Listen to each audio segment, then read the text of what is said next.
വേണുഗോപാലിനെയും സതീശനെയും എതിർത്തവർക്ക് ഇപ്പോൾ ഉണ്ടായൊരു അഡ്വാൻറ്റേജ് എന്താ?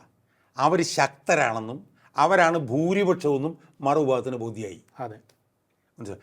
ആ ബോധ്യമായതുകൊണ്ട് ഇനി ഒരു ഇഞ്ച് അവർ വിട്ടുകൊടുക്കില്ല. നമ്മൾ കഴിഞ്ഞ ദിവസം പറഞ്ഞ പോലെ ഞാൻ വിശ്വസിക്കുന്നത് അവരോരോ DCC പ്രസിഡൻ്റെ കാര്യം വരുമ്പോഴും അവർ അസർട്ട് ചെയ്യും. അവർ അസർട്ട് ചെയ്യുമ്പോൾ ഇവർ ദുർബലരാകും. കാരണം ഇവരുടെ കൂടെ ആരുമില്ല.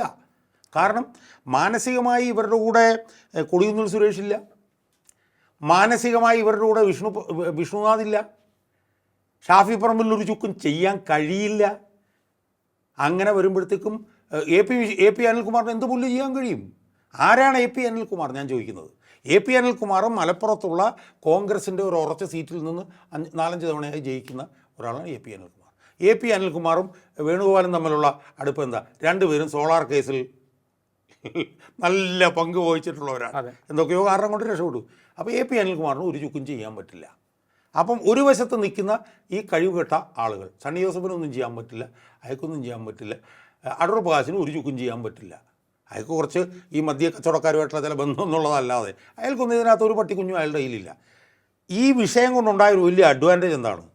അണികൾ, നേതാക്കന്മാരെവിടെയാണെന്നും അണികൾ എവിടെയാണെന്നും ഇതിലൂടെ ഉരുത്തിരിഞ്ഞു, അങ്ങോട്ടും ഇങ്ങോട്ടും നെല്ലും പതിരും തിരിഞ്ഞു. അതുകൊണ്ട് തന്നെ അവരിനി വരാൻ പോകുന്ന തീരുമാനങ്ങളിലെല്ലാം അവരെ അസർട്ട് ചെയ്യും.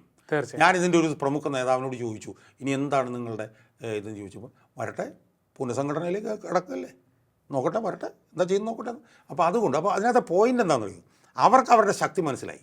ഇപ്പോൾ എ ഗ്രൂപ്പിനെ സംബന്ധിച്ചിടത്തോളം എ ഗ്രൂപ്പ് കുറച്ച് ദുർബലമായി നിൽക്കുകയായിരുന്നു. കാരണം ഉമ്മൻചാണ്ടിയൊക്കെ മരിച്ചു, അപ്പുറത്തുനിന്ന് വേണുഗോപാൽ പലരെയും, സിദ്ദിഖിനെ, അവരെയൊക്കെ കുറച്ച് പേരെയൊക്കെ അങ്ങോട്ടെടുത്തു, തിരുവഞ്ചൂരാഷനെ അങ്ങോട്ടെടുത്തു. പക്ഷേ ഈ വിഷയത്തോടു കൂടി അത് എ ഗ്രൂപ്പ് എന്നുള്ള നിലയിൽ മാറി അതൊരു വിശാല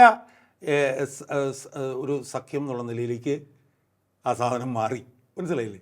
അവരുടെ കൂടെയാണ് ഭൂരിപക്ഷം പേരെന്ന് അവർ മനസ്സിലായി.